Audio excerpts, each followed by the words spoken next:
What is a sign in adulthood they were neglected as a child? Story 1. This is something I feel is largely untalked about in regards to victims of severe neglect. Having difficulty with basic functional skills, like cleaning, hygiene, etc. I know because that happened to me. When you grow up amongst bugs and mold and rotting food and trash, wear dirty clothes all the time, and go months without showering, sleeping in pee-soaked sheets that haven't been changed in months, even though you wet the bed every night, it really freaking affects your developing brain. Skills implemented in childhood are crucial for the rest of your life, and when you never are taught them, or never taken care of, or don't even have access to do it yourself if you wanted to, then once you're an adult, you have to teach yourself all this stuff you should have known by the time you were 12. You have to reparent yourself and create new brain pathways to replace the messed up ones ingrained in you. It's really freaking hard in a way people can't understand unless you've experienced it. A good metaphor for it would be never being taught to speak or read or write and having to teach yourself to talk and read and write as an adult. There's just fundamental skills that are not there, and it is so much harder to learn that stuff as an adult. I don't even mean so much as not knowing how to wash dishes, though that's it too. My first boss showed me how to properly wash dishes when I was 18. As much as I do the fundamental organization, planning, management, and execution skills that underlay everything you do in your life. It's not just washing dishes for me. Every step in washing dishes is its own task that requires its own management, organization, planning, and execution. So washing dishes is actually 20 different individual tasks, and all of those things are overwhelming. Going back to never learning how to talk or read or write metaphor, it's like it's never just saying, reading, writing words for me. Every single moment of my mouth, every single letter requires as much effort for me as it does for someone else to just say the word.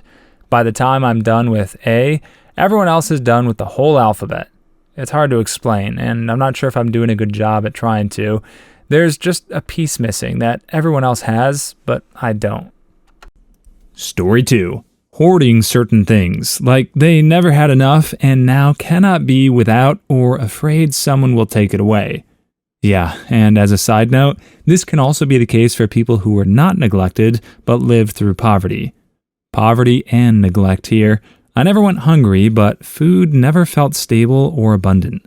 I struggle not to hoard food during good sales, and if the pantry feels like it's getting close to bare, it never truly does now, I start to get anxious and panicky and buy a ton of canned and boxed foods. I'd say poverty is a weird form of neglect. You're not necessarily being neglected by the adults responsible for you, but you are being neglected by society, and the consequences can be very similar or even the same. Assuming emotionally present parents who did all they could despite being poor, you're probably going to exhibit signs of both a healthy childhood and a neglectful one. Like, you could probably expect a child like that to grow into a relatively well-adjusted adult when it comes to emotional availability and the like, but lots of other ramifications of neglect would still be kind of expected. Food hoarding, refusing to buy new clothes and necessities until the ones you have are ruined, stuff like being stunted in education or struggling socially because you were bullied for being poor and or couldn't participate in extracurriculars. Story 3. Fear of abandonment, especially completely unexpected. Believing people will find someone better or they get sick of you. Believing what makes you unique are actually flaws and more reasons to leave. People-pleasing, resulting in a lack of healthy boundaries, such as putting others' needs before your own and having a hard time saying no, and then once you do say no, wondering if they're mad or going to leave you. Not asking for help or having difficulty delegating. There's being strong and independent, and then there's being stubborn and refusing to rely on anyone else for any sort of help. Currently working through all of the above in therapy. Yep, when I was younger, I used to dread meeting people. Even worse, when they thought I was cool. I'd get the cold sweats and would think about how they're going to find out how uncool I am and not want to be around me anymore. Repetitive experience of being neglected by family and the friends I chose, always choosing to spend time with my sister instead. Why am I on this thread? These are things I haven't thought about in a good while. Good Lord. Story 4. Being shocked that their existence and actions are perceptible or meaningful to others. For example, they might easily blow off hangouts, not bother responding to texts, and show up late to things before quietly sitting down expecting that nobody really notices their presence or has any care whether or not they're around in the first place, unless it is presumably random or convenient. Usually it's surprising and hurtful to realize that this has actually made the other people feel bad, but it's done with the genuine belief that literally nobody cares, and you have no possible influence on anybody's life or feelings either way. Whoa, this hit home. I'm always shocked when someone notices something different about me, haircut, makeup, etc., or remembers something I did or said. Reading this made me realize my default is still to assume that my presence has no impact on anyone.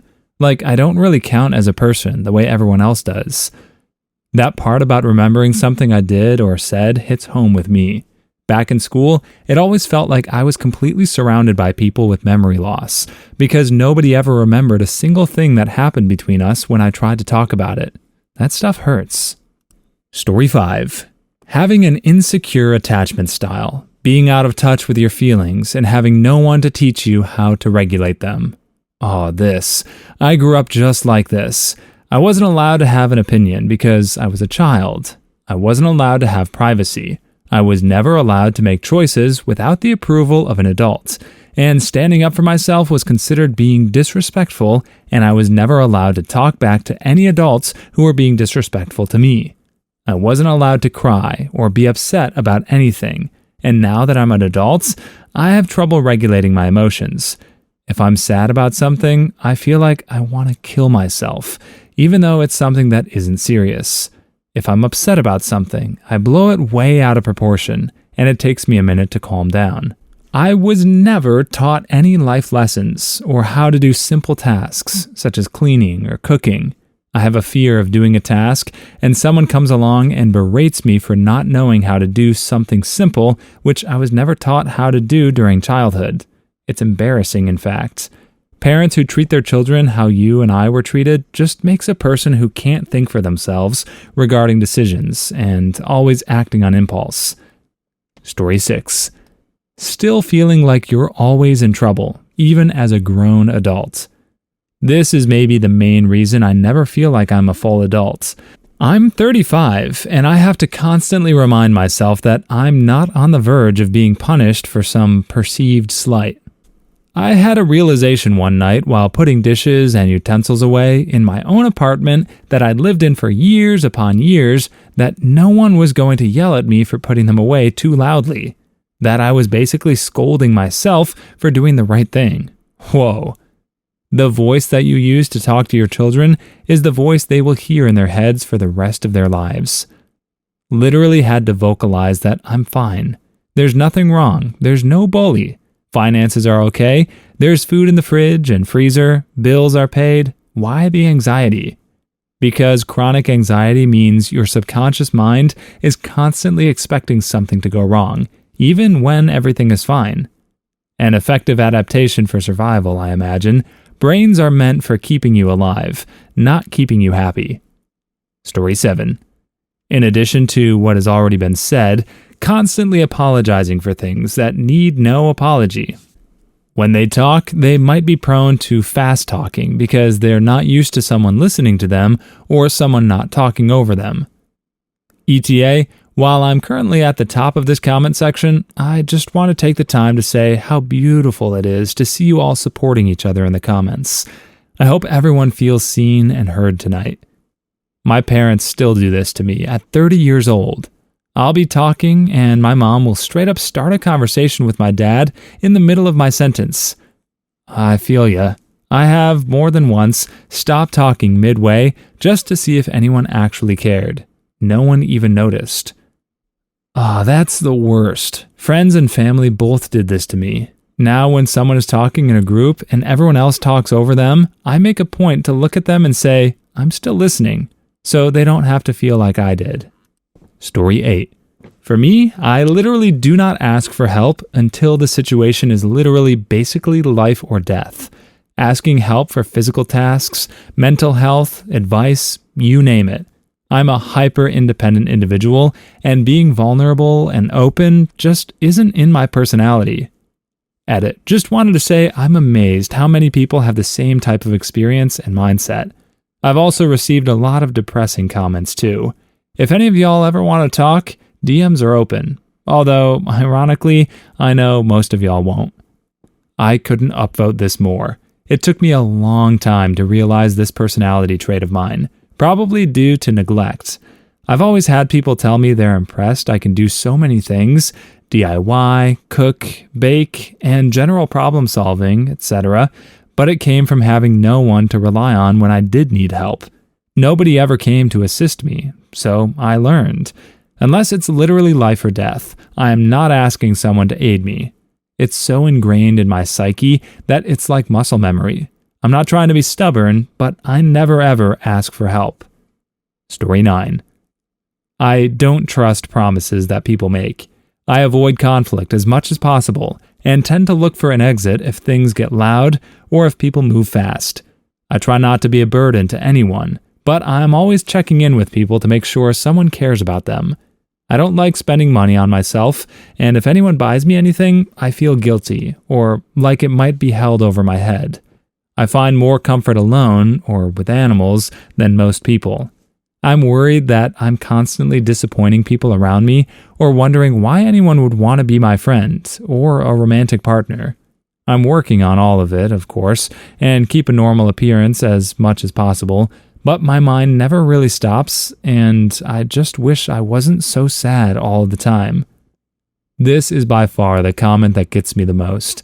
If someone's nice or offers you something, the first thing that comes up is suspicion and wondering what the heck they want from you. First, because why would I be worth these things? And second, because some people are out to get you. I'm so sorry you feel this way. I do too, even after years of working on it. I see you today.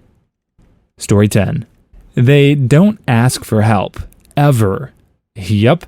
Every time I asked for help, or help was offered to me, it was thrown back into my face later.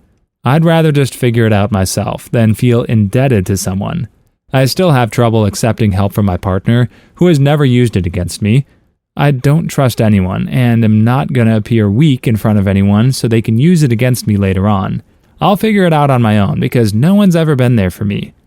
110% with you on this. I'm trying to be better as an adult, but when I was a kid, if I showed interest in something or admitted to wanting anything or needing help, then my mom would find a way to twist it around and use it against me.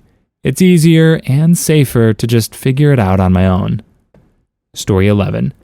People pleaser. Over apologetic. Say I'm sorry a lot, even when it's not their fault. Difficulty making decisions, self-critical, low self-esteem, self-soothing behaviors such as humming, rocking body, or feet, shares a lot of ADHD-like symptoms and might even be diagnosed with ADHD. Panic attacks at random times and not knowing the reason for the sudden panic attack, anxious around holidays or certain annual events, struggle with being the center of attention. Sometimes little things will cause a big emotional reaction. Difficulty asking for help, obsessions over certain things like food, clothing, cleaning, wanting to do things for themselves and not including others, especially when it's normal to include others. Put themselves down. Over-explaining or providing too much information or detail when talking about why or what they did. Sleep disturbances, such as night terrors, vivid nightmares, sleepwalking. Story 12. An odd one, but in my opinion, seeing the world in black and white. This was something I uncovered in therapy. I was neglected by a mother who dramatically oscillates between being very kind and despising me and telling me she wished I was never born. I do believe you should discipline your kids, but she does it in a way that convinced me she hated me as a human being and did not love me whenever I did something she didn't like. For as long as I remember, I've viewed the world through this lens. Everything, myself, my relationships with others, aspects of my life, etc., is either perfect or horrible and worthless. If one part goes wrong, I become unable to appreciate the rest of it and become convinced it is all terrible. Even though I logically know this is false, I'm physically unable to view it with nuance. Story 13. Tearing up as soon as they start to talk about how they feel. Without exception, I've noted this is something people who weren't allowed to have emotions as a child do. This is something I think I do. I'm really strong-willed generally, but when I walk into a meeting to describe how I feel, I end up in tears due to feeling passionate, yet frustrated with the situation. I know my whole game plan, but soon as someone says, "How do you feel?" its game is over. When you're a child, especially an abandoned one, you don't have many memories. So you can't even recall not being able to express emotions safely. It really is a vicious circle until someone says it based on observation. Story 14. Massive black spots in your memory. Feeling completely disconnected from your parents. Looking back at what you do remember as if it was lived by someone else. Oh, so maybe that's why I don't remember my childhood. I remember a few things, but I have a massive gap. I thought that was a normal experience.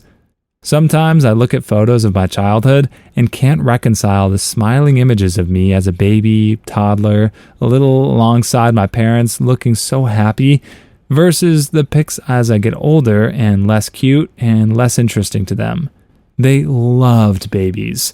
Once I hit first grade and beyond, not as much. Story 15. Extreme defensiveness. Growing up, you feel like you had to fight to the death for what you knew was right because you were constantly being told that things you saw in front of you or experienced firsthand didn't happen. I hate the question, "What are you doing?" because it makes me feel like I'm doing something wrong and am being told to justify my stupid behavior right freaking now. It triggers the worst fight or flight reaction in me, and I can't stand that I get so ticked off about it. Because it's like never coming from a bad place, it's always genuine curiosity, yet I can't hear it without feeling like I'm being shouted at. Story 16. You go to therapy for something unrelated, share a normal story, and the therapist is like, "What?" Alternately, tell anyone else your childhood stories and they go, "What?" So many of us tell these absolutely horrific stories of neglect and abandonment, and we laugh, because if we don't see it as something humorous, it might break us. Over time, the sharp edges of trauma get softened, and we honestly do believe this is just a funny story.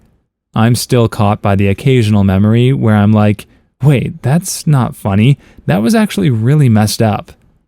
Story 17. For me, I'd like to add, I know almost everyone's footsteps at work. Like everyone's. It only takes me a day or so to memorize footsteps. Some people I work with, the jokesters, also learned I'm really easily startled, so for a while they like to jump scare me. Until I was like, yeah, I had a horrible childhood and this isn't funny to me, so they stopped. I'm surprised that others talk fast and also stop mid-sentence when no one is listening and apologizing for everything. Man, my parents did a number on me. Story 18. Don't do basic maintenance on themselves, or wait until they deserve to have something basic, like eating something they like or going to a movie. Sometimes taking a long shower or buying perfume. Other times it's things like sleeping in. They won't buy new clothes until the old ones are ripped and fallen apart. Things people don't think about doing that's part of your day-to-day. Someone neglected may have gotten that as a fricked-up reward system from their parents. Story 19. People are pleased. I did a strengths finder exercise at work recently, and most of my strengths were based around people-pleasing and peacekeeping characteristics. People on my team were like, "Your results make sense because you're so empathetic." And I wanted so badly to be honest and say, no, it's because I'm hypervigilant and constantly scanning my environment. Story 20. I don't think I was neglected as a child overall, but during a nasty custody battle, I definitely think is where I can track my over-apologizing from. My friend at work and I used to joke about starting an AA group, Apologizers Anonymous. We'd begin introductions with, "Hi, I'm Jupiter," "Oh, I'm sorry, I apologize a lot." Sorry if that came out weird. Sorry. Sits down awkwardly. Story 21. I agree with a lot of these, but haven't seen super hard to accept compliments. I can give them easily and freely, but if someone compliments me, whether a new acquaintance or my husband of 23 years, I have to silently coach myself through how to respond normally. My instinct is to ignore them or brush them off. When I was growing up, compliments never led to anything good. Story 22. Hyper-independence. I can't accept help from people even when I really need it, because I don't want to risk them bailing and leaving me adrift. I can't trust that someone will come through and that things will be okay if I don't take care of it myself. Story 23. Difficulties forming relationships, low self-esteem, depression and anxiety, attachment issues, trust issues, trouble setting boundaries, sometimes turning to drugs or alcohol to cope. Of course, these aren't exclusive to a neglected child. Story 24. Compulsive lying. For some people, if they weren't safe as a child to trust the adults in their life with their feelings, they can develop a sense of safety in lying. It helps them to feel like their personal inner truth is protected because nobody can invalidate it if they don't know about it. Story 25. Gets discouraged easily and always needs words of affirmation because they didn't receive any from their parents. If they make a small mistake, they can't help but keep thinking about it over and over again and feel like everyone in the world hates them. Story 26. Being flabbergasted when someone actually takes my advice or uses my opinion in any decision-making process. Also being surprised when someone remembers a random detail about me. So often I felt like I was just talking into the void with no one caring what I say or think. Story 27. Try to be invisible. When you get attention from someone, you don't feel good because you weren't used to getting attention in your childhood. That's why you don't like to show yourself and try to be as invisible as possible. Story 28. Extreme shame after making a mistake, and going to great lengths to cover up even the smallest errors, because when people are mad at you, that means they don't love you, so they cannot ever find out. Story 29. Abandonment and temper issues. Yup, I harbor a lot of anger. I've learned not to allow it to be outwardly destructive, but it's still inwardly damaging. Story 30. Lack of trust and an inability to truly be vulnerable with anyone, leading to a lack of deep connections. Story 31. I'm the sorriest person you'll ever meet. Have accidentally apologized when being told I need to quit apologizing. Story 32. Someone who rarely shares what happens at home or talks about their family. Or oversharing and trauma dumping constantly. Story 33. Low self-esteem, depression and anxiety. Difficulty saying no and speaking for oneself. Story 34. Trouble in their relationships, often seeking out unavailable partners. Story 35. Lots of escapism. Games, books, TV, drinks, drugs, etc. Story 36. If they don't like to be touched, because the only time they were touched, it hurt. Please leave your stories in the comments. I'd love to make a video of them in the future. Also, don't forget to like and subscribe.